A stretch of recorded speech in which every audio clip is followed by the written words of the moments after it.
Sourate 5, verset 90. Oh les croyants, le vin, le jeu de hasard, les pierres dressées, les flèches de divination ne sont qu'une abomination, œuvre du diable.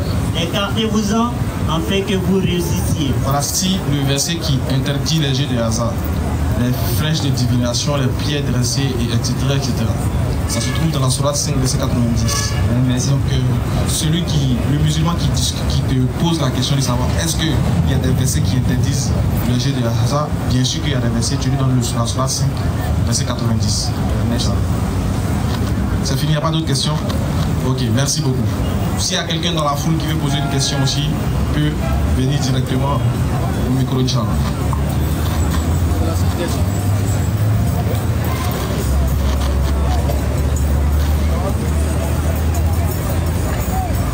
Et puis cette affaire de jeu de hasard là, on en parle, on dit c'est une œuvre diabolique, les gens pensent que non.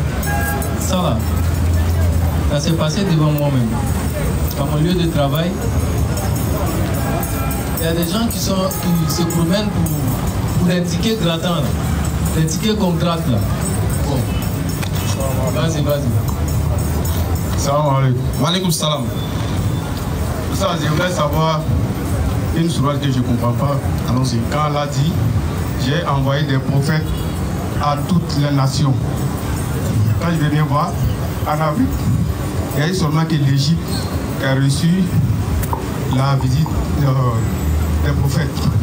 Si on n'a pas l'Égypte, il n'y a pas un pays africain qui a reçu. Donc je ne comprends pas bien ce verset.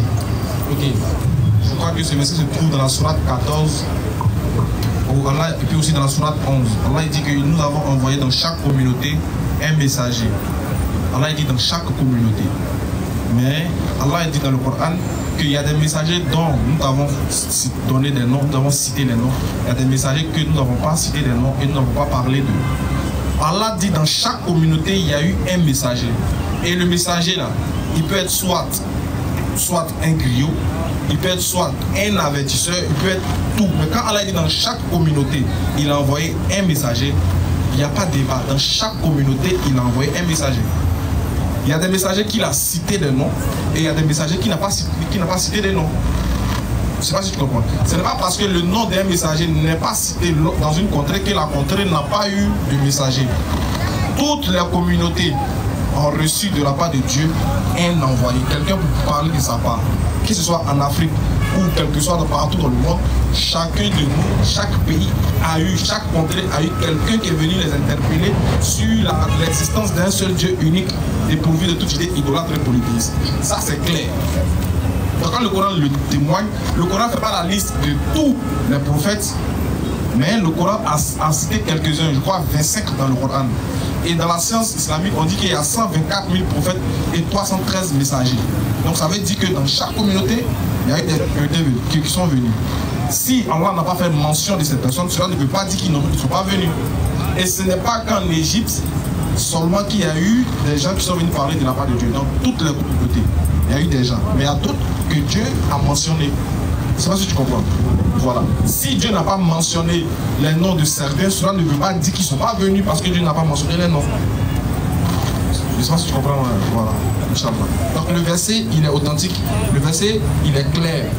Allah dit, dans chaque communauté, il y a eu des avertisseurs, c'est clair. Chaque communauté a eu des avertisseurs. Mais il n'a pas cité le nom de tous les messagers de chaque communauté. Voilà. La deuxième question est que savoir quelle est la différence entre un messager et un prophète? Bon, il y a certains savants qui expliquent ça sur un prophète et un messager. Il y en a d'autres qui sont prophètes et qui sont à la fois messagers. Il y a d'autres qui sont messagers et à la fois et qui ne sont pas prophètes. Voilà. Donc il y a une très grande différence. Déjà, il y a certains savants qui expliquent et qui citent le nom de certains qui sont prophètes et certains qui sont messagers. Tu comprends? Maintenant, quelle est la différence? Il y en a deux. D'abord, qu'est-ce que c'est qu'un messager? Quand tu entends le mot messager, à quoi ça te fait allusion? Celui qui apporte un message. Très bien. Alors qu'un messager, il est à la fois messager, mais il n'est pas prophète. Mais un prophète, il est en même temps prophète, mais il peut être aussi messager parce qu'il apporte aussi un message. Cite-moi le nom d'un prophète qui n'est pas messager. Il y a Ismaïl alayhi salam. Il est prophète, mais il n'est pas messager. Cite-moi le nom d'un messager, mais qui n'est pas prophète.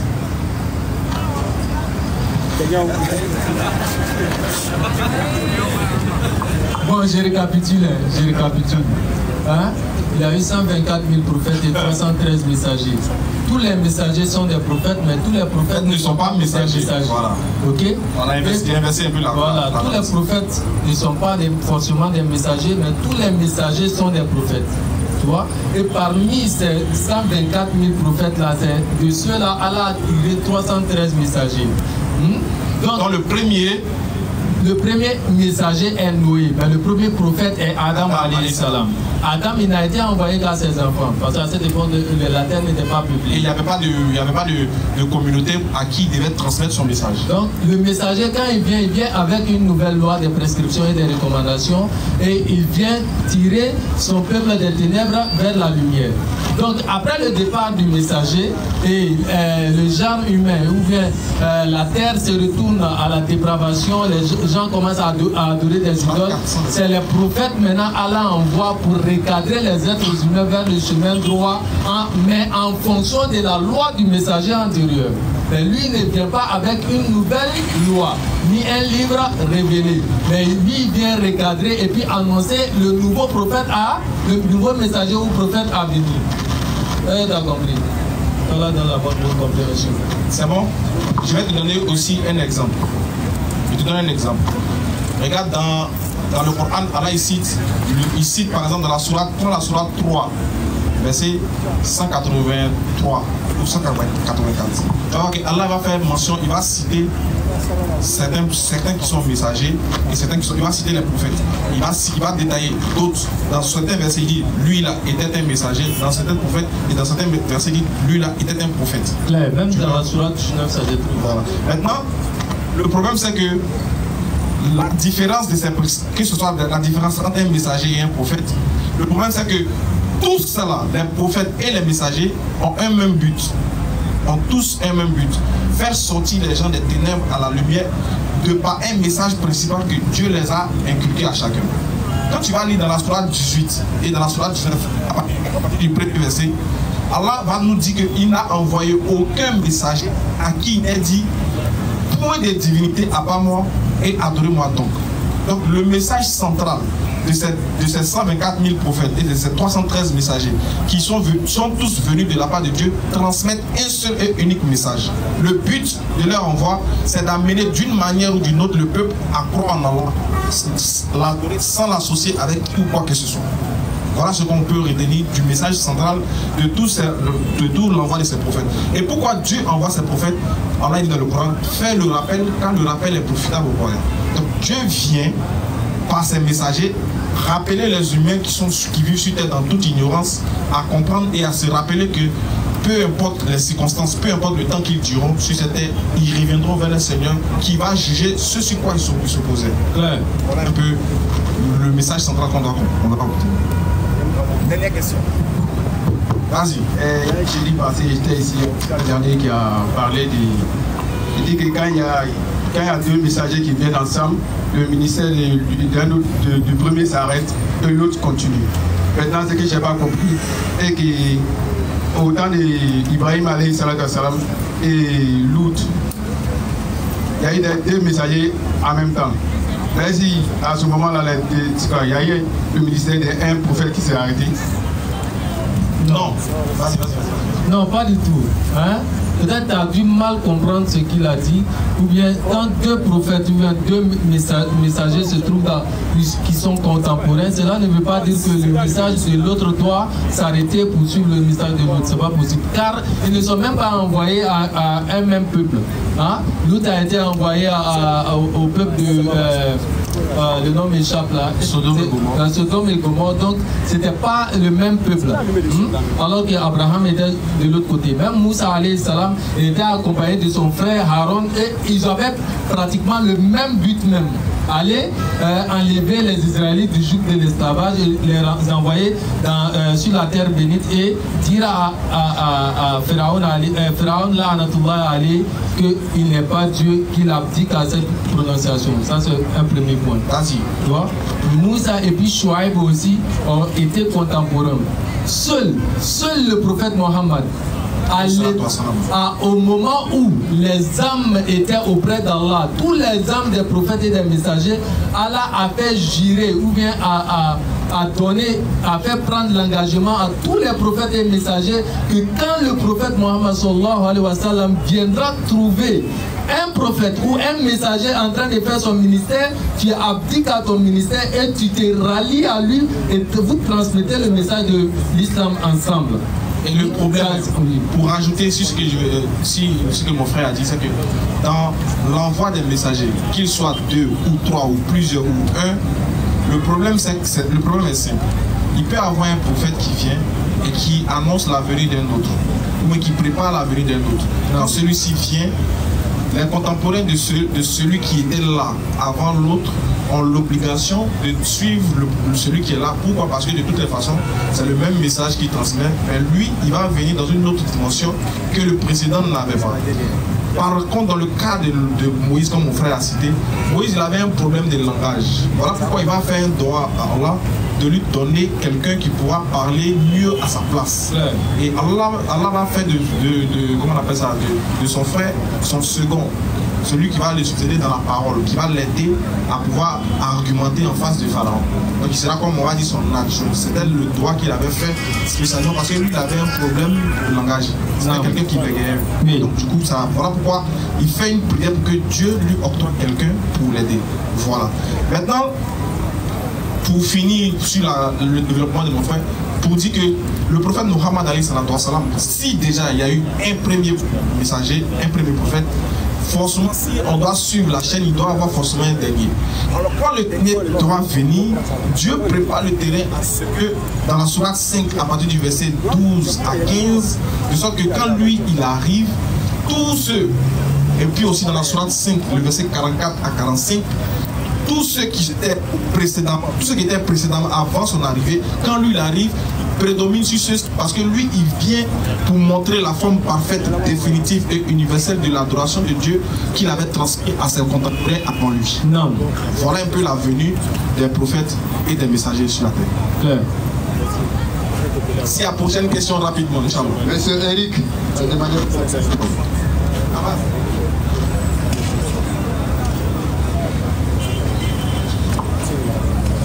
Monsieur Eric a demandé pour sa question. Monsieur Eric, pour sa question rapidement, Inch'Allah.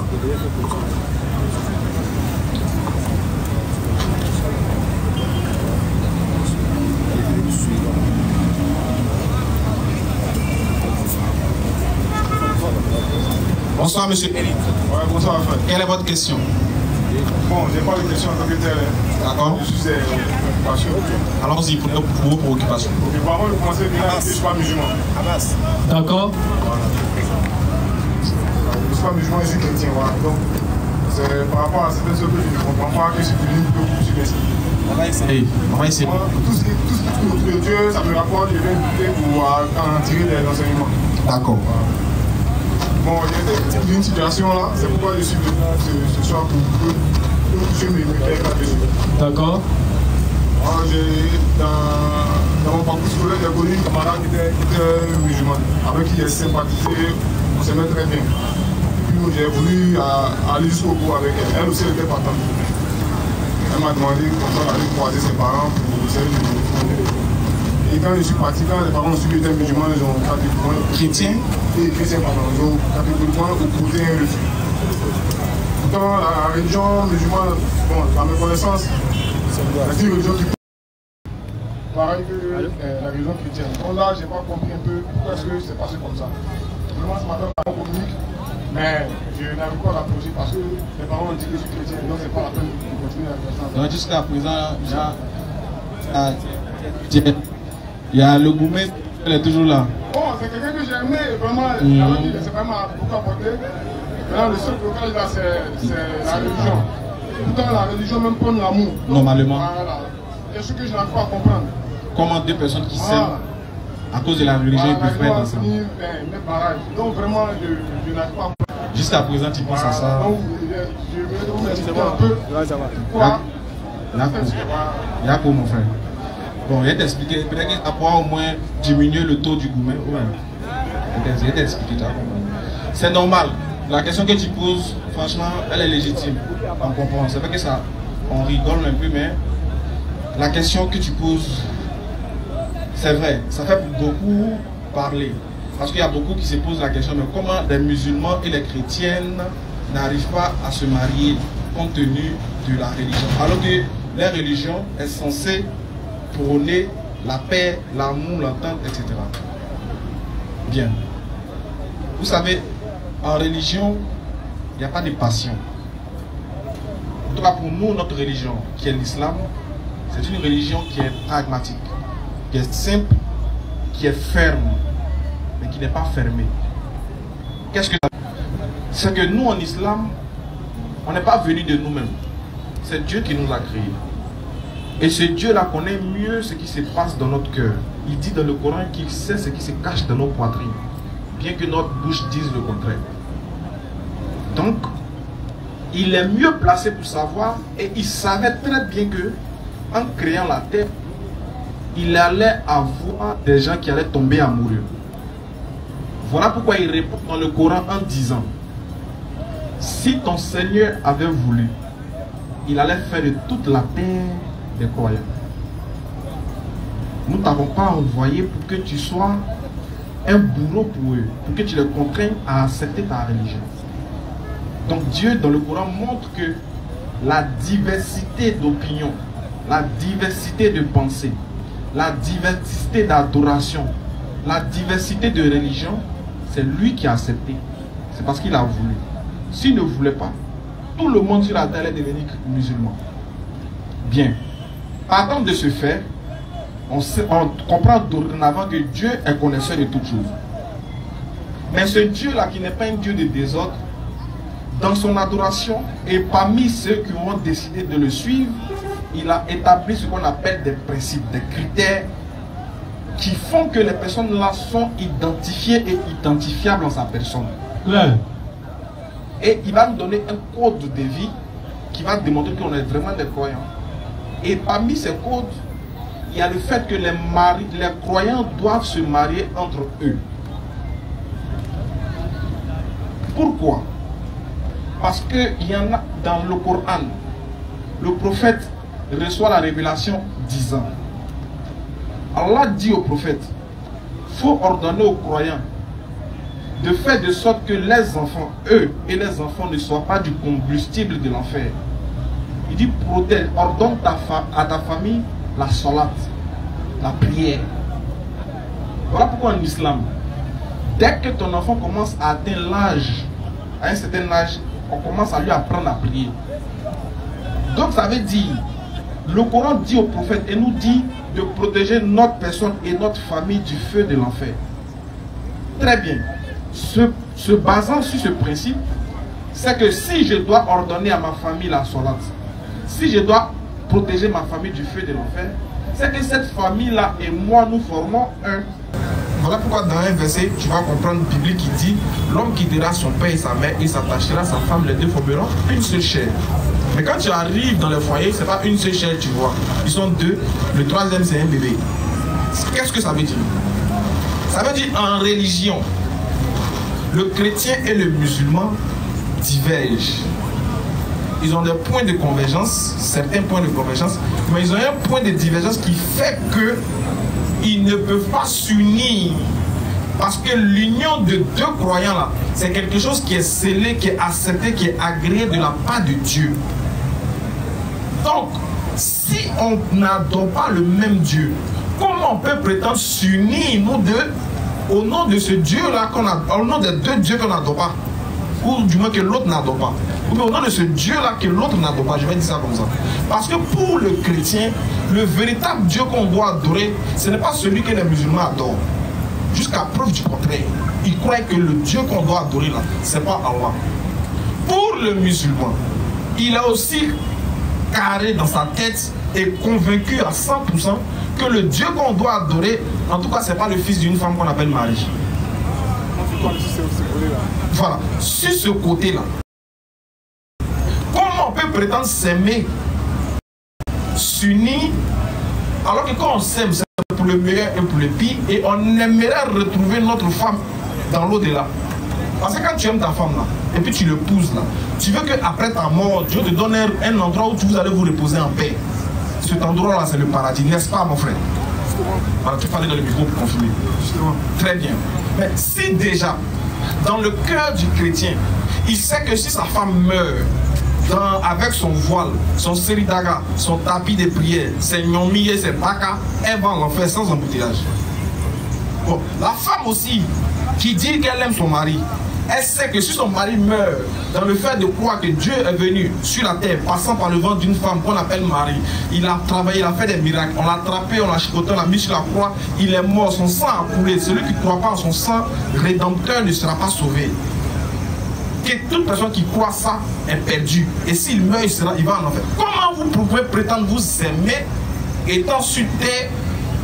Et puis vous allez dire que vous deux vous pouvez être ensemble au nom de l'amour que vous ressentez dans vos différentes poitrines. Alors que vous savez très bien que l'un de vous qui meurt, il va en enfer. Ah, je peux poser une question. Allons-y. Il y a combien de dieux sur la terre? Il y a un seul en tout cas. Il n'est pas sur la terre. Dans l'univers au moins. Bon, il n'est pas dans l'univers aussi. Bon, il y a combien de dieux qui existent? Voilà, un seul. Ok, moi aussi j'ai santé, je sais qu'il y a un seul Dieu qui existe. Merci. Maintenant, ta chérie dont tu es amoureux aussi, là, elle aussi elle croit ça. Qu'il y a un seul Dieu. Justement. Vas-y. Maintenant, s'il y a tout à l'heure dans ton développement, tu as dit c'est Dieu qui a permis qu'il y ait plusieurs religions et autres. C'est Dieu qui a permis que nous sommes sur Jésus, c'est Dieu qui l'a permis. Si Dieu lui-même, le créateur là, c'est Dieu, le miséricorde, Dieu permet qu'il y ait plusieurs religions. Qui sommes-nous les hommes pour condamner ces religions là? On n'a pas condamné. Sur Acte 2, verset 221. On n'a pas condamné quelqu'un. Tu vois, non, on n'a pas condamné. Nous, on n'a pas condamné. On dit simplement que ce même Dieu qui a voulu qu'il y ait diversité de religions là, c'est ce même Dieu là qui a dit que chacun marie chez lui. Là, il y a une contradiction. Pourquoi? Il n'y a pas de contradiction. Il est expliqué. Si on est d'accord que le mariage, toi et moi, est-ce qu'on est d'accord que le mariage, c'est quelque chose qui nous lie ici-bas et dans l'au-delà? Justement. On est d'accord que le mariage nous lie ici-bas et dans l'au-delà. Je suis tout à fait d'accord avec ça. Est-ce que toi, tu peux dire en toute honnêteté, sans amour, que si ta femme est musulmane, quand ta question, tu dis le mariage nous fait quoi? Nous lie. Ça nous lie ici-bas et dans l'au-delà. Pour l'avoir là, je ne sais pas. Mais puis ici, il est sûr. Bon, quand tu meurs ici, là-haut, et puis tu es amoureuse de la fille, là. La fille dont tu es amoureuse, là, tu veux l'épouser. Supposons que vous êtes ensemble. Et puis vous vivez ensemble. Est-ce que tu aimerais la retrouver dans l'au-delà? Bon, ça c'est le souhait de tout chacun, c'est le souhait de tout un chacun. Ça c'est le souhait. C'est un souhait. Est-ce que mon souhait là, c'est ça qui est la réalité vraiment? C'est ça, c'est le souhait. Très bien. Tu dis ton. Moi je parle de ton souhait même. Je ne parle pas de la réalité. Je parle de ton souhait. Ton souhait c'est de la retrouver dans l'au-delà. Oui. On est d'accord? Je suis d'accord. Parce que toi en tant que croyant, tu es d'accord que l'au-delà existe. Et c'est un endroit où on va vivre. Et on va vivre éternellement là-bas. Très bien. Sur cette base, si tu es d'accord que ton souhait c'est de la retrouver là-bas, mais est-ce que dans ta foi, elle peut être là-bas? Normalement, selon ta foi, est-ce que ta femme, si elle meurt, elle peut être là-bas? Oui, si elle respecte les principes de Dieu, je pense qu'elle peut être là-bas. Hein? Si elle respecte les principes, Dieu il nous a créé là, il y a des principes. Est-ce que tu connais ta foi chrétienne? Dieu nous a créé, il y a des principes. Il y a des principes, comme on l'a dit tout à l'heure. On a pratiquement les mêmes principes, mais il y a des petits points de divergence. Je suis sûr que Dieu il tient compte vraiment de ça, moi je ne pense pas. Non, je pense même pas. Si tu ne penses pas, c'est qu'on va voir. Parce que le problème, c'est pas ce que nous on pense qui est important. Parce que regarde, c'est pas ce que nous on pense de nos sentiments qui est important. C'est ce que Dieu a dit dans ses écrits qu'on est venu trouver là qui est important. Oui. On va lire un verset du Coran. C'est dans le Coran, non? Oui, et puis on va lire un verset du Coran, on va lire un verset de la Bible aussi. Ne t'inquiète pas. Le problème c'est que... Moi si il y a quelque chose que je déplore, je n'aime pas qu'on compare les deux religions. Je n'ai pas comparé mon frère. Regarde, ce que tu reproches à l'islam là, c'est qu'ils n'ont pas donné la fille. Parce que normalement, avec la religion, ils devaient te la donner. Oui. Voilà, je vais te dire que les parents ont bien fait. Non, c'est ce qu'il dit. Maintenant, je vais te montrer. Les musulmans refusent ça. Non, voilà, tu as vu, non, je viens. Tu dis tous les musulmans refusent. Maintenant, je vais te montrer à partir d'aujourd'hui. Attends, je vais te montrer que le choix des musulmans de refuser là, c'est bon. Et puis aussi, Je vais te prévenir que chez vous, normalement un chrétien aussi ne doit pas accepter parce que c'est écrit dans la Bible. Voilà, c'est ce qu'il a fait. Il n'est pas comparé. Hein. Bon, d'accord, il faut Surat 2, verset 221. Surat 221. Non. Et n'épousez pas les femmes associatrices. Non, il n'a pas bien entendu. Il n'a pas bien parlé. Il faut répondre. Mot par mot. Vas-y. Et n'épousez pas les femmes associatrices. Dieu dit, c'est Dieu qui nous a créé, non? Il dit n'épousez pas les femmes associatrices. Pourquoi? Tant qu'elles n'auront pas la foi. D'abord, donc, c'est-à-dire qu'une femme associatrice, elle n'a pas la foi. Donc, pour qu'une femme ait la foi, elle doit partager ta foi. Non, on n'a pas encore fini le verset. Non, c'est juste pour t'éclairer. Ouais. Qu'est-ce qu'une femme associatrice? Ça a expliqué ça, quoi. On va te laisser. Continue. Et certes, une esclave croyante vaut mieux qu'une associatrice, même si elle vous enchante. Et ne donnez pas d'épouse aux associateurs tant qu'ils n'auront pas la foi. Tu vois, non? Il dit, réponds la phrase s'il te plaît. Et ne donnez pas d'épouse aux associateurs tant qu'ils n'auront pas la foi. Donc c'est Dieu qui dit ça, ne donnez pas d'épouse aux associateurs tant qu'ils n'auront pas la foi. Donc pour nous, le mot foi a un sens qu'on va expliquer, que tu vas comprendre. Inch'Allah. Vas-y. Le mot associatrice, je veux que tu m'expliques ça, le mot là. Associateur. Voilà, le Coran va t'expliquer. Moi, il a donné un avant-goût, le Coran va terminer. Regarde, un associateur, c'est celui-là même qui associe dans son adoration ou dans sa pensée ou dans son idéologie une autre divinité que la véritable divinité. Ou encore qui prend la véritable divinité en voulant l'adorer, en passant par la créature pour adorer le créateur. 2. Un associateur, c'est celui-là même qui ne connaît pas le véritable Dieu qu'il adore et qui va adorer autre chose pensant adorer son véritable Dieu. C'est ça aussi un associateur. Vas-y frère. Car ceux-là, les associateurs invitent au feu, tandis qu'Allah invite de par sa grâce au paradis et au pardon. Tu vois, il dit les associateurs là, vivre avec eux là, dans l'union, dans l'adoration, ils vont te conduire au feu. Parce que quelqu'un qui, au lieu d'adorer Dieu, il laisse Dieu, il s'en va adorer quelqu'un d'autre, il va t'amener en enfer. Alors que le croyant lui t'amène au paradis. Vas-y frère. Et il expose aux gens ses enseignements afin qu'ils se souviennent. Très bien. Prends-moi la sourate. 5,75. Sourate 5,72. Ce sont certes des mécréants, ceux qui disent en vérité, Allah c'est le Messie, fils de Marie. Alors que le Messie a dit, ô enfants d'Israël, adorez Allah, mon Seigneur et votre Seigneur. Donc chez nous, on connaît. Chez nous, c'est déjà clair que quiconque associe d'autres divinités à Allah, Allah lui interdit le paradis. La Bible dit ça. Vas-y. Écoute bien les propos de trucs. Jésus. Le Messie, fils de Marie, n'était qu'un messager des messagers sont passés avant lui. Non, reviens au verset 72. Verset 72. Oui. Ce sont certes des mécréants, ceux qui disent, en vérité, Allah c'est le Messie, fils de Marie. Alors que le Messie a dit, ô enfants d'Israël, adorez Allah, mon Seigneur et votre Seigneur. Attends, ne quitte pas. Maintenant, il va te définir ce que c'est que l'associationnisme. Vas-y. Quiconque associe à Allah d'autres divinités. Tu vois, lui-même il dit quiconque associe à Allah d'autres divinités. Alors que le début du verset a dit ce sont certes les mécréants, ceux qui prennent Jésus pour Dieu. Et Jésus lui-même dit quiconque associe à Allah d'autres divinités. Donc il parle de l'associationnisme, l'association. Quiconque associe. Vas-y. Allah lui interdit le paradis. Allah lui interdit le paradis. Et son refuge sera le feu. Donc ça, c'est ce qui est authentique, clair et limpide. Il n'y a pas de débat dessus. Maintenant, regarde. Toi et moi, on est nés pour trouver. Si toi tu dis, pourquoi les musulmans ne font pas ça? Je t'ai donné aujourd'hui pourquoi ils ne font pas. Parce que le Coran dit, il ne faut pas donner ton enfant à un associateur. Il ne faut pas donner aussi ta fille à un associateur. Et il ne faut pas épouser les associateurs. Parce que eux, les places, ce n'est pas en tout cas là où il y a bon vent. Maintenant, comme on a l'habitude de penser que c'est les musulmans seulement qui refusent de donner les filles. Moi, j'ai démontré qu'en réalité, c'est les musulmans qui mettent en pratique les textes. C'est pour ça que ça dérange d'autres. Sinon, dans la Bible, 1 Corinthiens chapitre 7, 39. verset 39. Sinon, normalement, le chrétien aussi devait se positionner sur ces versets-là. Les femmes chrétiennes devaient comprendre ce verset-là. Vas-y. La femme reste liée à son mari pendant tout le temps qu'il vit. Le verset commence en disant que la femme reste liée à son mari pendant tout le temps qu'il vit. Oui. Si son mari meurt. Au cas où son mari arrive à mourir, normalement elle doit se remarier. Son mari est mort, elle doit prendre un autre. Elle peut prendre un musulman, un chrétien, un bouddhiste, un athée. Vas-y. Elle est libre de se marier avec l'homme qu'elle veut. Ah, on dit elle est libre de se marier avec l'homme qu'elle veut. Normalement, sa volonté doit être indépendante. Elle peut faire ce qu'elle veut, mais ils vont lui donner quelque chose par la suite. Oui. Mais à une condition. Mais on conditionne sa volonté par quelque chose. Par laquelle? Vas-y. Cet homme doit être chrétien. Tiens, ça, c'est pas chez nous. L'homme que la femme là doit marier là, il doit être chrétien. Il doit pas être musulman. Il doit pas être bouddhiste, il doit pas être athée. Sauf que les gens là connaissent pas ce verset là. Nos parents ne connaissent pas ce verset. Attends, il te donner combien tu vas avoir des promotions. Oui, mais je veux que tu vas-y. C'est 1 Corinthiens chapitre 7. 1 Corinthiens 7, 39. Tu vois, tu comprends le verset là, non? Donc normalement le verset il est clair. Normalement, quand tu comprends ce verset là, qu'est-ce que le verset a dit?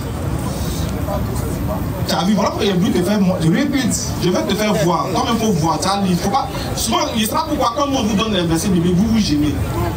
Ne vous gênez pas, c'est la Bible, c'est pas moi on a écrit. C'est la Bible. Je sais que tu as la Bible, voilà pourquoi je te donne en physique pour que tu regardes le verset que j'ai donné là. Regarde mon frère. En fait, non.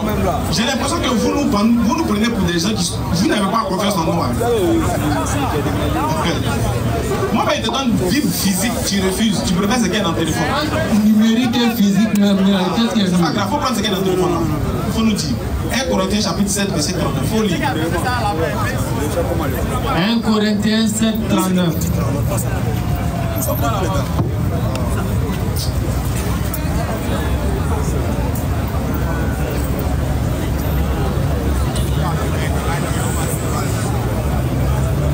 Vas-y, là-dessus.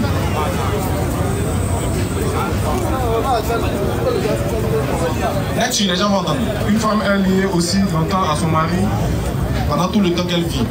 Son mari est vivant, mais si le mari meurt, elle est libre de se marier à qui elle veut, seulement qu'il soit dans le Seigneur. Tu as vu, non? Qu'il soit dans le Seigneur. Est-ce que moi, c'est dans le Seigneur, c'est de croire que Dieu existe, c'est de croire en Dieu. C'est méchant. C'est de croire en Dieu, oui. Tu crois? C'est ça. Attends. Être dans le Seigneur. Être dans le Seigneur, ça veut dire quoi? Votre Seigneur veut savoir. Donc dans la Bible, quand on dit faut être dans le Seigneur, non, mon frère, justement, c'est pas vous comparer. Il faut que tu sois honnête et puis sincère avec moi. Moi aussi, j'étais chrétien. C'est pas une comparaison. Ta question, c'est pour comprendre. Moi, je ne vais pas te confondre, je vais t'expliquer. Pourquoi quand vous venez, parce qu'on veut vous confondre, je ne vais pas te confondre, mon frère, je vais t'expliquer. Oui, je suis là. Voilà, je vais t'expliquer. Moi, je suis ouvert. Oui, je vais t'expliquer pour que tu comprennes. Non, dis à tes gars derrière là. Faut pas t'occuper de. Faut pas t'occuper de. Au compte. Faut quand même, je dois sur le téléphone. Ok. Les frères, s'il vous plaît, vous qui êtes dans le public, soyez indulgents, s'il vous plaît. Il est venu poser une question, il n'est pas venu faire un débat, il n'est pas venu polémiquer. C'est moi qui suis en train de l'amener à comprendre. Moi, avant, il y a souligné quelque chose que j'ai souligné. Moi, dans ma famille, il y a des musulmans, il y a des chrétiens. Oui. Il n'est pas venu débattre, il est venu poser une question. Donc, s'il vous plaît. Okay. Regarde. Quand le verset dit il faut qu'il soit dans le Seigneur, cette Bible-là a mieux expliqué qu'est-ce que ça veut dire. Ça veut dire qu'il soit chrétien. Être dans le Seigneur, ça veut dire qu'il soit chrétien. Qu'est-ce que je vais t'amener à comprendre en décidant ce verset-là de la Bible? Je vais juste t'amener à comprendre que le fait de se marier entre nous en religion, c'est pas de notre volonté, c'est Dieu qui a dit ça. Du moment où Dieu dit, on ne doit pas en discuter. Frère, est-ce que toi tu peux donner ta fille à un féticheur? Possible. Question. Donnez-lui le micro, les gars.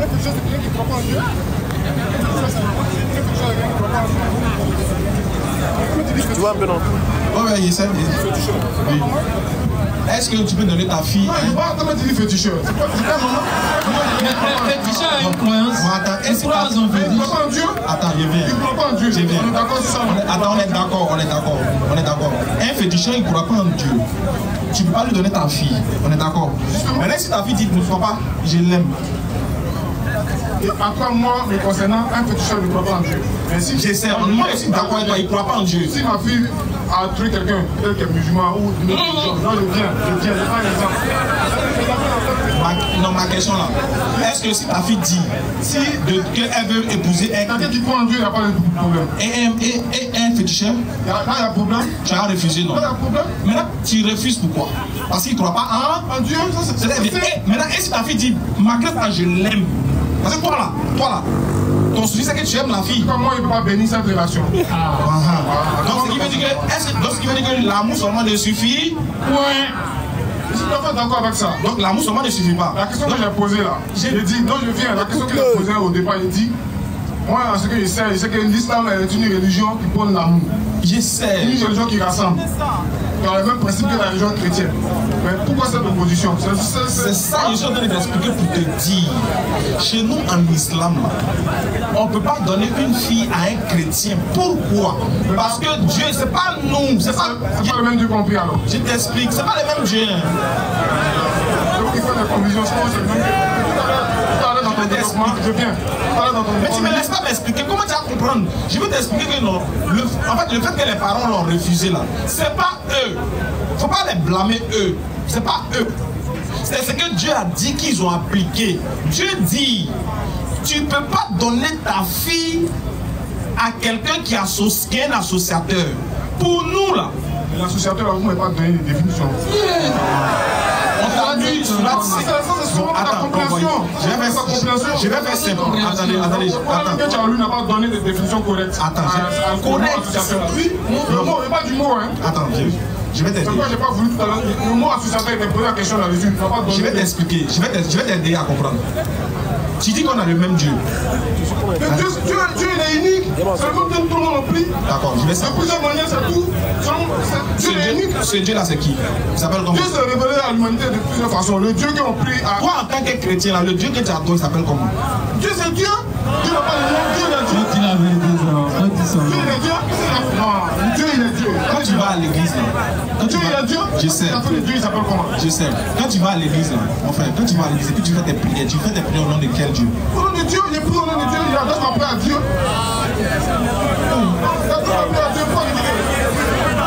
C'est pas honnête. Bon, pour toi, qui est Jésus? Moi, quand je venais à Jésus, là, le Dieu d'Abraham, le Dieu d'Isaac, le Dieu de Jacob, c'est lui que je prie. D'accord. Est-ce que c'est Jésus? Il dit le Dieu d'Abraham, le Dieu d'Isaac, le Dieu de Jacob, c'est lui que moi je prie. Tu n'es pas associateur. Si tu seras, on va voir si tu es associateur. Moi, je prie le Dieu d'Abraham, le Dieu d'Isaac, le Dieu de Jacob. D'accord. Si tu réponds à ma question, c'est que si tu réponds clairement à ma question, on saura si tu es associateur ou pas. Si tu réponds bien, moi, mais appeler les parents, vont donner les filles. Non, c'est pas après, je vais faire ma vie. Je sais. Je veux savoir simplement. Le Dieu d'Abraham, d'Isaac, de Jacob que tu adores, est-ce que c'est lui qui est Jésus?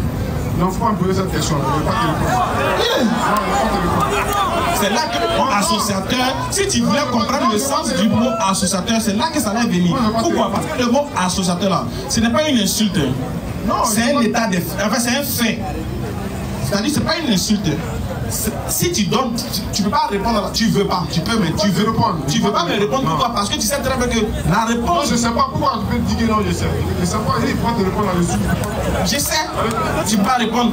Maintenant, moi, je sais que la réponse que tu vas donner là va définir ta notion. Si aucune réponse à donner, c'est cette question que tu as posée. D'accord, on passe. Donc, je vais finir pour te faire comprendre que dans le Coran et dans la compréhension musulmane, c'est interdit de le faire. Y compris dans la Bible aussi, c'est interdit de le faire. Maintenant, chacun est libre. Écoute, chacun maintenant, chaque famille est libre de faire ce qu'elle veut. Mais ce que Dieu veut là, c'est ce qui est clair. Il n'y a pas de débat dessus. Tu vois, quand Dieu dit que quand on ne fait pas une chose là, nous on ne discute pas, on ne fait pas. Sauf que vous pensez que c'est mieux. Regarde, est-ce que toi tu peux marier une femme juive? Pourquoi? Toi, je peux. Sans problème, je peux. Est-ce que tu connais les juifs? Je peux. Est-ce que ça fait des choses? Est-ce que toi, chrétien? Même dans le Coran ou dans la Bible, Dieu a permis que d'autres peuples se marient. Certains peuples se marient. Je vais savoir si vraiment. Je ne connais pas le passage, mais je sais que quand je lis la Bible, Dieu a permis que certains peuples se marient. Pas possible. Dieu même interdit ça. Il t'explique. Est-ce que toi? Je sais que ça existe. Je sais que ça, autant, ça a eu lieu. Il y a une question. Qu'est-ce que tu penses? Il y a te poser une question. Il y a te poser quelque chose pour que tu comprennes. Qu'est-ce que les juifs pensent des chrétiens? Non, là, ça, il ne sait pas. Voilà. Tu ne sais pas. Voilà pourquoi tu peux dire que toi, tu peux. Attends. C'est parce que tu ne sais pas que tu es arrêté dans un public et que tu dis que toi tu peux épouser une juive. Tu peux pas. Pourquoi? Écoutez, demandez si c'est que les juifs. Nous les Ivoiriens, notre problème c'est quoi? Souvent on pose question, on ne veut pas comprendre. Non, pourquoi? Oui, sinon si quelqu'un veut comprendre, non. Quand quelqu'un veut comprendre quelque chose là, il écoute vraiment celui qui lui parle. Parce que de toi à moi, ça veut bien voir en toute humilité, c'est moi qui connais certaines choses que toi tu ne sais pas beaucoup dans la religion. Donc moi il t'explique quelque chose. Il dit, je suis venu pour être clair aussi. Mais c'est ça qu'il veut faire.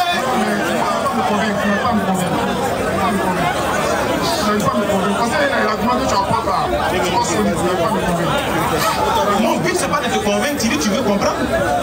Est-ce que quelqu'un là Attends. Pardon, il te poser une question. Dis-moi la seule chose qui est dit qui t'a pas convaincu. C'est par rapport au mot associateur là. Associateur là, c'est quoi? Tu m'as demandé c'est quoi non? La définition pour être associateur, c'est celui qui associe d'une manière ou d'une autre quelque chose à Dieu. Moi, on ne fait pas ça. Vous ne faites pas ça. Moi, dans mon église, votre Dieu que vous adorez là, c'est qui? Dieu.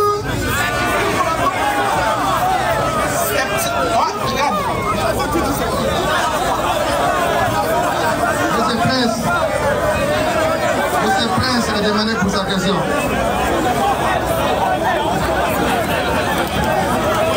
Oui, c'est bon, s'il vous plaît. Il est rentré pour comprendre, donc laissons les parties. Je vais expliquer pour que vous compreniez. Vous savez, souvent certaines personnes ont certaines frustrations de certains choix des parents. Quand les parents refusent de donner leur enfant des filles musulmanes à certains chrétiens, c'est un fait. En islam, il n'y a pas de débat sur ça. Sur la femme qui doit épouser un chrétien, il n'y a même pas de débat. Peut-être que c'est sûr si un chrétien peut épouser une chrétienne, là peut-être que souvent les gens font des débats dessus à divergence. Mais une femme musulmane donnée à un chrétien, un bouddhiste, c'est pas possible. C'est pas un débat même. Il n'y a pas de divergence sur la question. Vous voyez, voilà pourquoi souvent quand on veut les amener à comprendre, ils refusent parce que pour eux, ils pensent que c'est les musulmans seulement qui refusent. Même allez chez les juifs, vous allez les demander de les enfants. Vous allez voir un peu. C'est très rare de le voir. Très rare. Et quand il y a un fait, quand ça se passe, on sait que ça crée la polémique. Voilà. Maintenant, basons sur notre texte là, c'est déjà clair. Dieu dit de ne pas donner nos enfants aux mécréants, aux associateurs. On ne fait pas. Si tu n'es pas content, c'est pas à nous, c'est pas chez nous, tu te plains à Dieu. Merci là, ma frère. Question rapide, le temps est un peu menaçant, quoi. Donc on va faire vite. Que le Seigneur vous bénisse. Lequel des seigneurs d'abord? Jésus.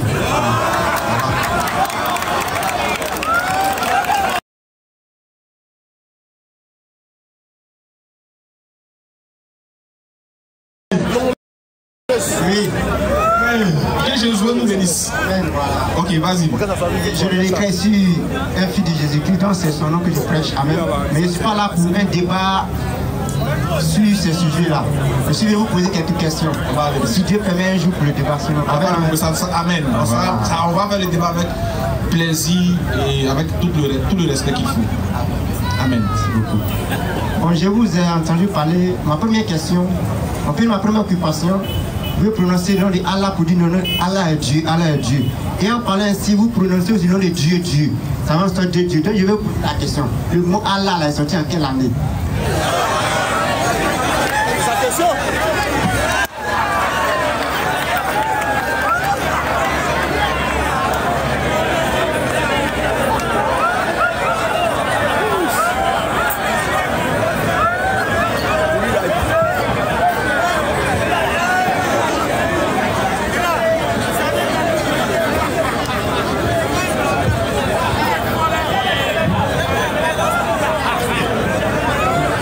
Poser une très belle question. Très belle question. Il dit le nom de... La première question. Hein. Ouais. Il dit, pour ceux qui n'ont pas compris, il dit le nom de Allah est né en quelle année? Ok, je vais répondre simplement. Hein? Mon frère, il n'y a pas d'année. Parce que Allah, il est Allah depuis, c'est-à-dire avant le commencement et après la fin. Il est le commencement. Il est le début sans commencement, il est la fin sans fin, il est le dernier sans fin. Et pour te prouver que ce n'est pas une question de date, il a fait quelque chose de simple. Parce que vous, mes parents chrétiens, ils vous connaissent. On vit ensemble tous les jours. Ce que tu vois là, c'est une Bible en arabe. Mon frère là-bas lit, mais c'est que tu ne comprends pas arabe. Je ne comprends pas arabe. Tu ne comprends pas arabe. Pourquoi? Chacun sa langue. Chacun sa langue. Tu as le Saint-Esprit? Je suis. Acte 2. Donc voici tu as le Saint-Esprit. Il était là. Les enfants disent il était une, non, on dit il était là. Acte 2, vas-y frère. Acte 2, verset 8. Et comment les attendons-nous? Non, à partir du verset 1 même, là il connaît le verset, il connaît. 1. Le jour de la Pentecôte. Ça, c'est le jour de la Pentecôte, on est d'accord? Le Saint-Esprit est descendu le jour de la Pentecôte. Vas-y. Ils étaient tous ensemble dans le même lieu. Vas-y, nous tous comme ça, les disciples étaient ensemble. Vas-y, rapidement. Tout à coup, il vint du ciel un bruit comme celui d'un vent impétueux. Vas-y. Et il remplit toute la maison où ils étaient assis. Vas-y. Des langues semblables à des langues de feu leur apparurent, vas-y, séparées les unes des autres. Continue mon frère. Et se posèrent sur chacun d'eux. Et ils furent tous remplis du Saint-Esprit. Et tous étaient remplis du Saint-Esprit ce jour. Tu as le Saint-Esprit. Continue. Vas-y frère. Et se mit à parler en d'autres langues. D'abord, quand ils ont reçu le Saint-Esprit, ils ont commencé à parler en d'autres langues. Regarde, on dit d'autres langues. Ça veut dire qu'ils avaient leur propre langue, mais ils ont commencé à parler en d'autres langues. Une langue qui n'était pas la sienne. Voilà, vas-y. Selon que le Saint-Esprit. La leur, plutôt. Une langue qui n'était pas la leur. Il ne comprend pas français. Continue. Selon que l'Esprit leur donnait de s'exprimer. Or, il y avait un jour, à ce jour, à Jérusalem des Juifs, hommes pieux, de toutes les nations qui sont venues, vas-y, qui sont sous le ciel. Oui. Au bruit qui eut lieu, la multitude accourut. Et elle fut confondue parce que chacun les attendait parler dans sa propre langue. Chacun écoutait ce que les gars disaient. Mais ceux-là, c'est des juifs, non?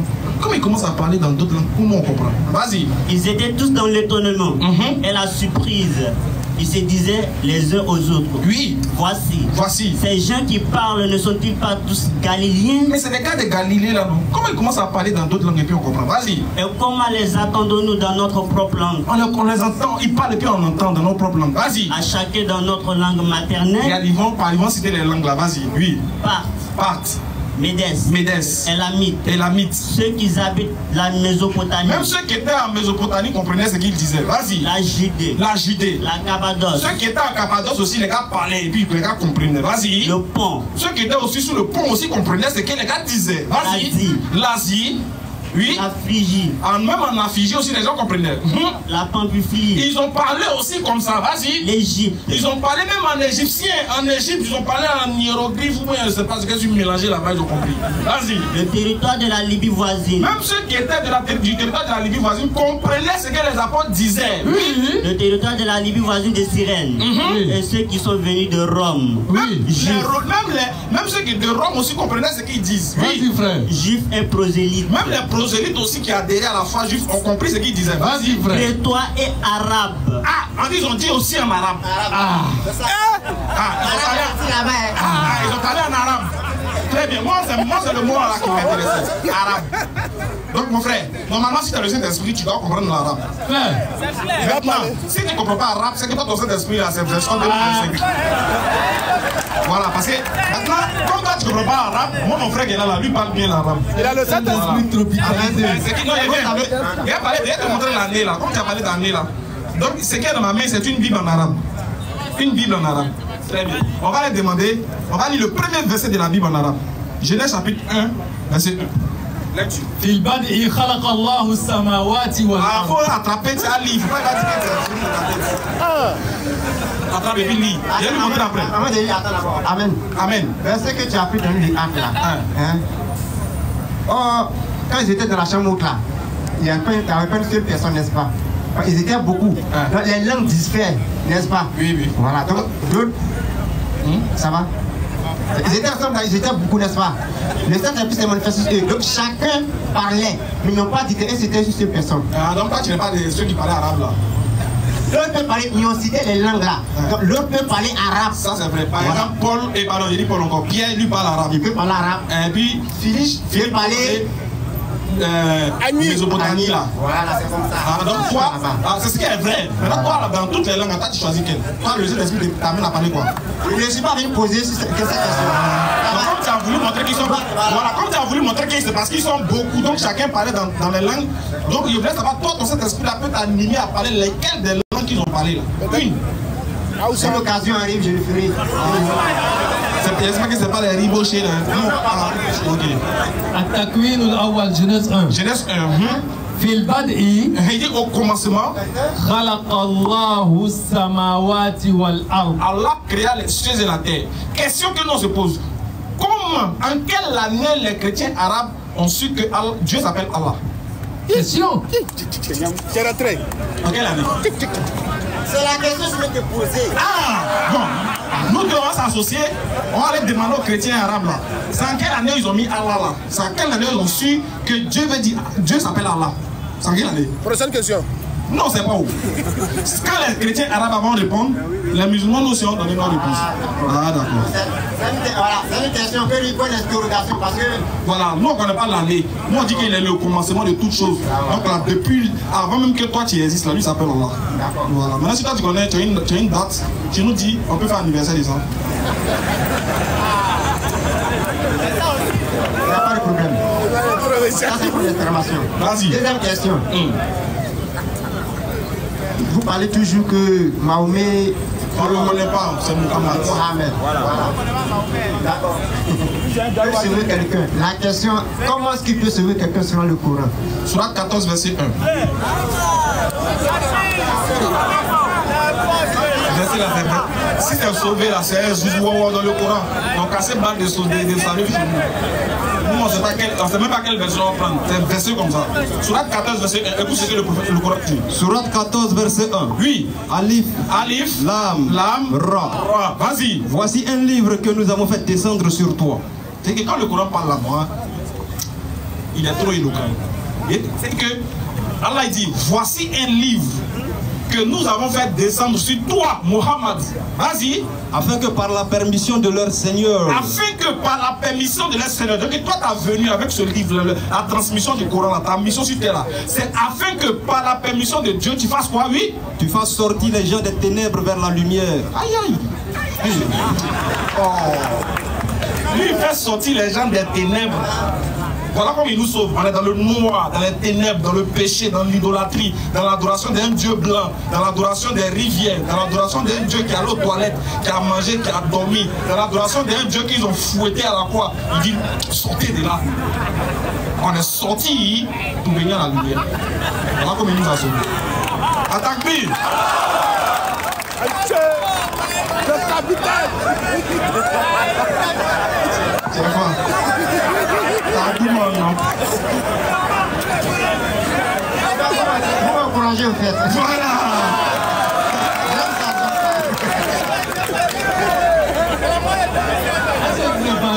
T'as dit son nom. Donc quand il dit son nom comme ça, moi ça me touche. J'aime trop ça. Vas-y frère, prochaine question.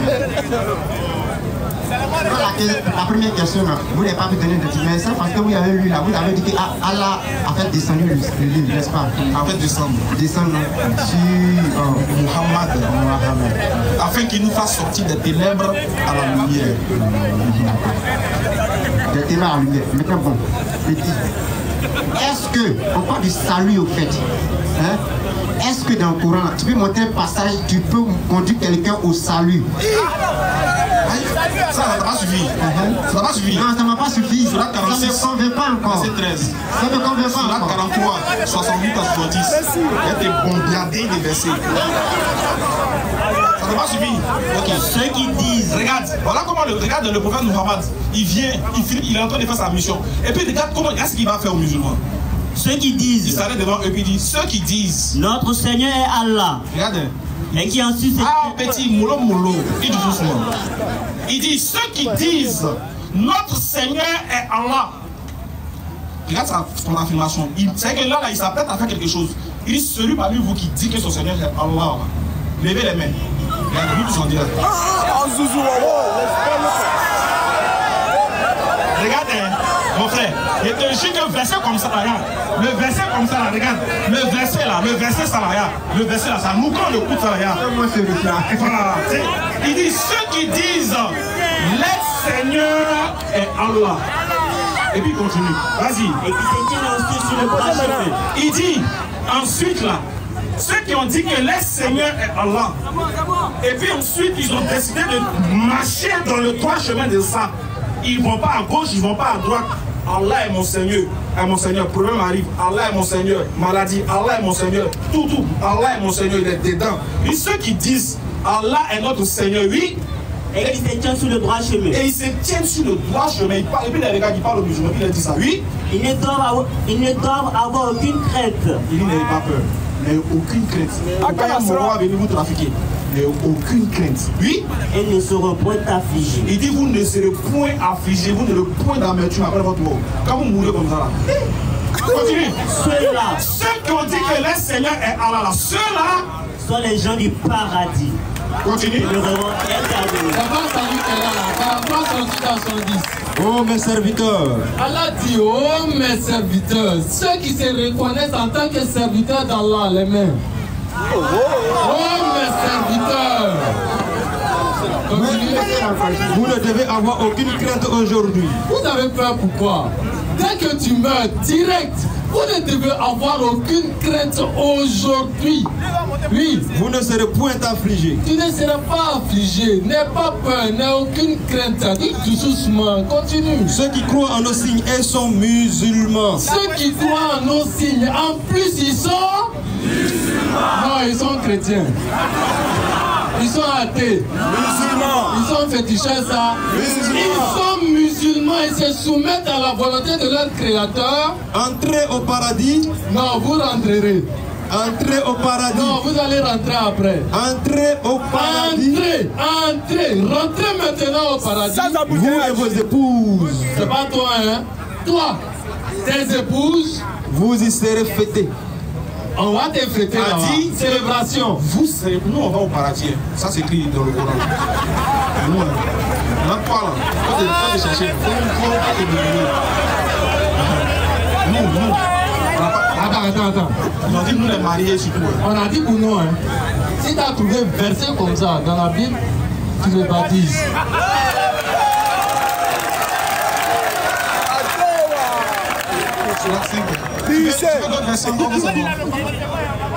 Donnez l'autre encore. On a donné 3. Verset même chose comme ça là. Musulman, rentre au paradis là. Si tu as trouvé même chose où on dit chrétien, rentre au paradis. Il y a un porté croix qui pèse 90 kilos. En fait, le problème là, mon frère, ce qu'il est en train de dire, le problème, c'est pour vous amener à comprendre que si c'est une question de salut, si c'est une question de paradis, Dieu nous l'a plusieurs fois montré dans le Coran. Il a cité beaucoup de versets. Il peut décider, on peut citer des versets qu'on ne va pas finir aujourd'hui, des versets qui disent que les musulmans sont sauvés. Il y en a plein. Je comprends, non? Voilà. Donc voilà comment il nous sauve dans le Coran. Nous, on est sauvés. On a l'assurance de notre salut dans le Coran. Voilà. Merci beaucoup. Le baptême est là. Continue. Je vous ai dit, il ne suis pas un point de débat. Voilà, si tu as une prochaine question. La question, elle rentre beaucoup aussi dans la Bible. Il ne suis pas un point de débat. C'est ce que tu as dit au début, non? Oui, c'est ce que tu as dit. Ah, ça peut aller? Ça peut aller. Il y a beaucoup comme ça dans la Bible. C'est bien. Maintenant. Vas-y. Laissez-le poser sa question. Caméraman a fait quoi au Adama? Vas-y, prochaine question. La dernière question. Qui est Mahomet lui-même? Ok, soit 7. Mahomet là, c'est un gars bâti. Tu veux savoir qui est le prophète Mohammed? Je viens venir pour un débat et puis j'ai montré beaucoup de versets, plus que ça, cela aussi. Je ne suis pas là pour ça. 21, 107, 34, 28.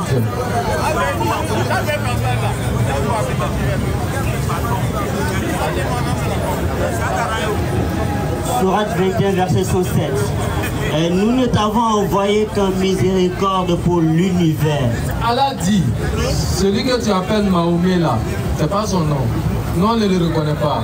Mais Mohammed, c'est une miséricorde émanant d'Allah qui a été envoyée à l'univers. Pas le globe terrestre, hein, pas le ciel seulement, à l'univers. 34, 28. Et quant à ceux qui s'efforcent à rendre... 31. Oui. On ne monte pas sur le 15. 34, 28, toi tu prépares 3, 31. Et nous notamment envoyé. 34 et 28. Et nous ne t'avons envoyé qu'en tant qu'annonciateur et avertisseur pour toute l'humanité. Mais la plupart des gens ne savent pas. Allah dit, c'est lui qui a envoyé Mohammed en tant qu'annonciateur et avertisseur. C'est-à-dire, il t'annonce la bonne nouvelle du paradis et il te fait quoi? Il t'avertit du danger de l'enfer et 3 ans afin que tu réussisses. Et il capte de l'enfer. Avertisseur et annonciateur. 3.31. Surah 33, le verset 40. Attends, doucement. Il a cité 2 versets qui parlent de la mission du prophète Mohammed qui montre en même temps qui il est en réalité. Mais il y a un verset encore plus explicite qui va étayer pour répondre directement. Je vais couronner la réponse à ta question. Surah 33, verset 40. Mohammed n'a jamais été le père de l'un de vos hommes. Oui, donc le prophète Mohammed n'a jamais été le père de quelqu'un parmi nous ici. Oui. Mais le messager d'Allah. Tu dis qui il est? Il est le messager d'Allah, oui. Et le dernier des prophètes. Et le dernier des prophètes. Claire. Voilà qui est mon prophète. Il est content de ça. Il a dit.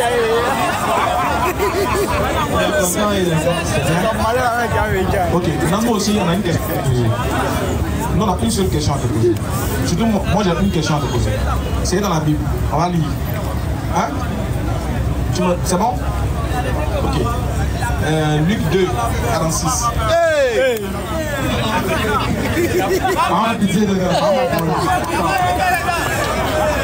Luc 2, 46. Au bout de 3 jours. C'est ça, vas-y, au bout de 3 jours. Au bout de 3 jours, il le trouvait dans le temple, assis au milieu des docteurs, les écoutant et les interrogeant. Tous ceux qui l'attendaient étaient frappés de son intelligence et de ses réponses. Quand ses parents le virent, il fut saisi d'étonnement et sa mère lui dit: mon enfant, pourquoi as-tu agi de la sorte avec nous? Voici, ton père et moi, nous te cherchions avec angoisse. Ce verset-là, c'est Marie qui cherchait Jésus. Voilà, il était perdu, ça faisait 3 jours. Maintenant, Marie l'a vu le 3e jour. Elle lui a dit, elle a vu dans le temple en train de répondre aux questions des principaux sacrificateurs, des juifs, etc. Et Marie dit à Jésus: mon enfant, pourquoi as-tu agi ainsi? Ton père et moi te cherchions avec angoisse. Ma question que je te pose, quand Marie dit à Jésus mon enfant, est-ce qu'elle savait qu'il était Dieu?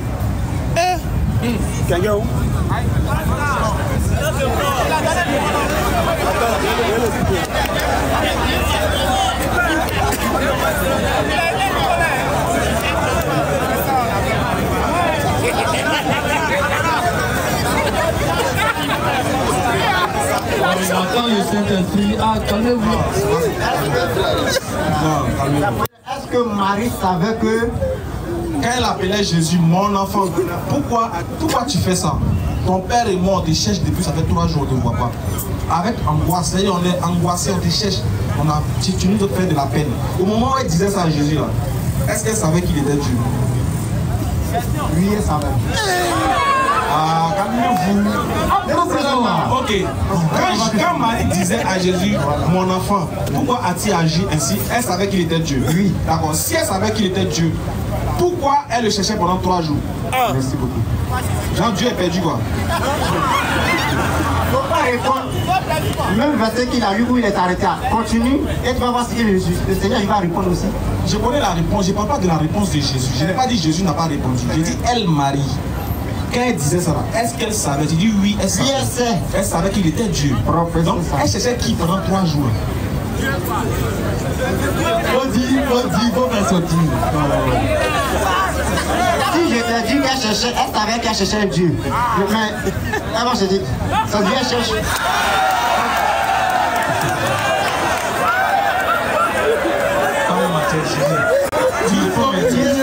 Dans la tranquillité. Et je ne suis pas généreux.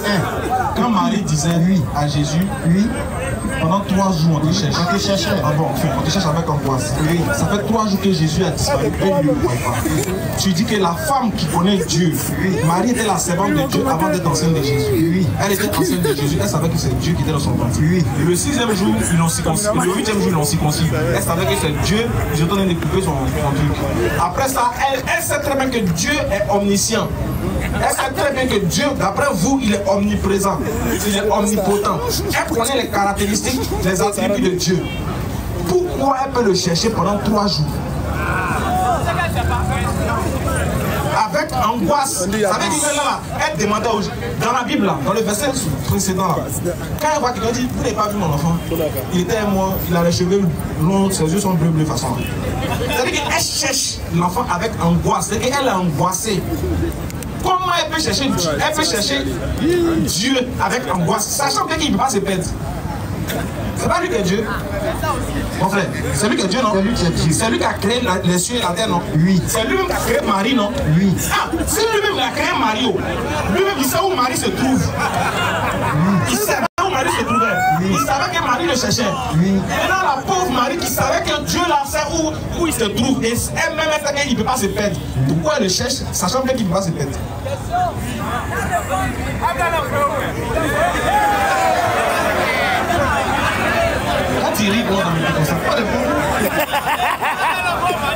Arrêtez ça là. Elle sait que personne ne peut voler Dieu. Allez, je suis pas ça. Elle cherche avec angoisse. Pourquoi? Lorsqu'elle a cherché, elle a trouvé là. Voilà pourquoi Jésus même a répondu à sa maman. Moi, je ne peux pas de la réponse. La maman savait déjà, non? Pourquoi elle cherche Dieu, sachant qu'il ne peut pas se perdre avec angoisse? Ça, je ne peux pas répondre à sa place. Voilà. Mais tu peux répondre qu'elle connaissait, savait qu'il était Dieu. Oui, parce que la Bible me dit. La Bible te dit que Marie savait qu'il était Dieu. Exactement. Il faut me donner le verset, moi. Luc 1, 28. Vas-y. Ah, on dit de se mettre Jésus là, vous allez me payer combien? Luc 1, 28. Et je me brille ici. Luc 1, 28.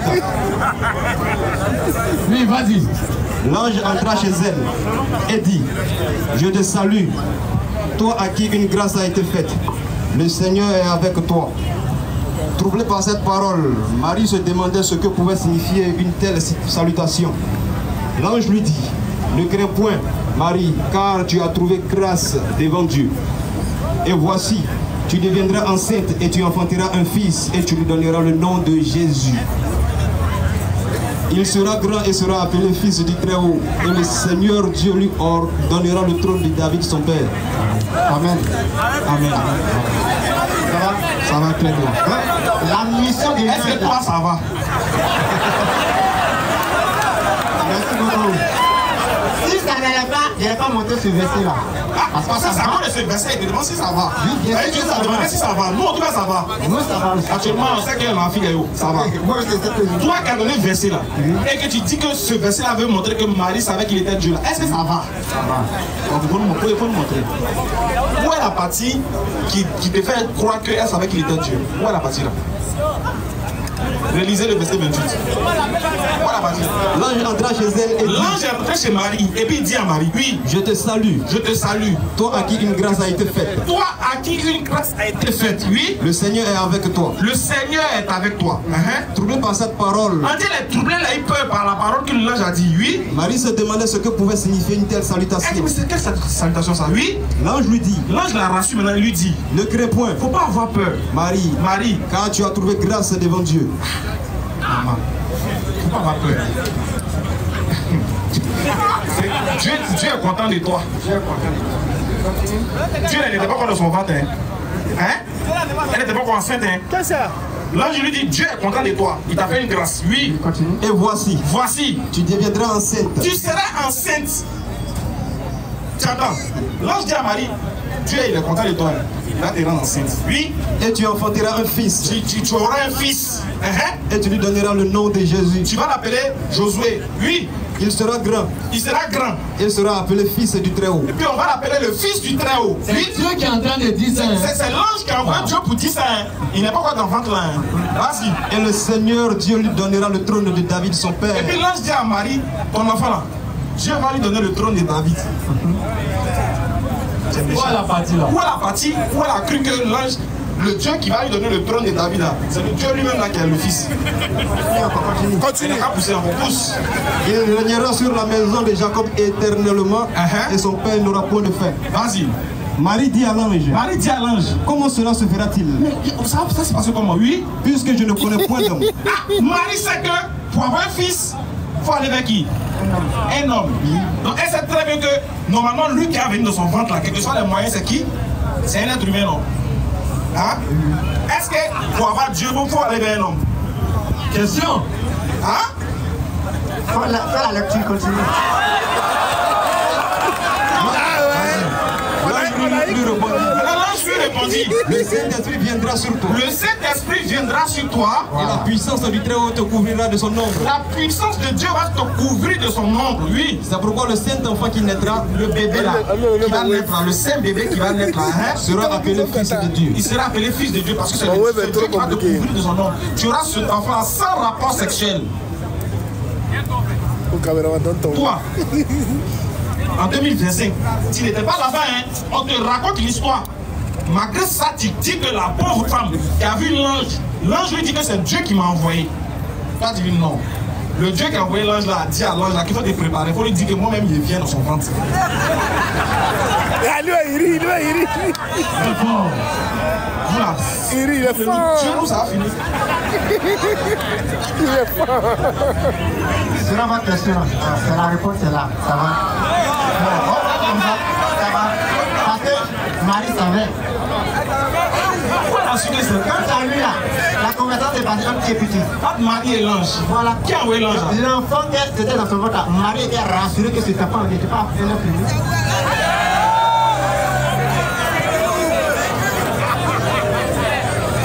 Ils n'avaient pas compris. Il n'y avait pas les...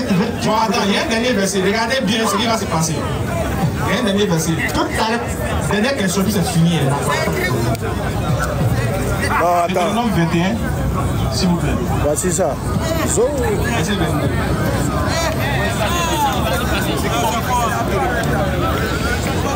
Deutéronome 21, le verset 22. Si on fait mourir un homme qui a commis un crime digne de mort, Oui. et que tu l'aies pendu à un bois, Écoute bien le verset là.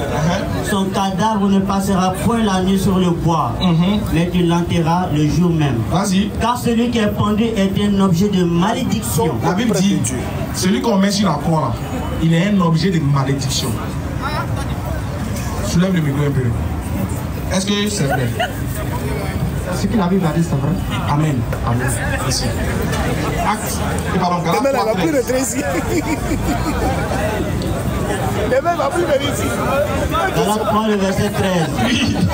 Christ nous a rachetés de la malédiction de la loi, On dit Jésus-Christ, il nous a racheté de la malédiction de la loi. Vas-y. étant devenu malédiction pour nous, car Étant devenu malédiction pour nous, car il est écrit, il est écrit maudit maudit. est quiconque est pendu au bois. Est-ce que selon le texte là, et selon ta foi, Jésus est maudit? Question. Selon ma foi, Jésus n'est pas maudit. Et selon la Bible? Jésus n'est pas maudit. Maudit. Attends. T'as dit, tu vas cacher bien ton kimono et mettre à choper. Tu as dit, selon Deutéronome 21, on dit celui qu'on met sur la croix, il est quoi? Il est maudit. Faut répéter? Il est maudit. Est-ce que Jésus était sur la croix? Est-ce que Jésus était sur la croix? Jésus était sur la croix.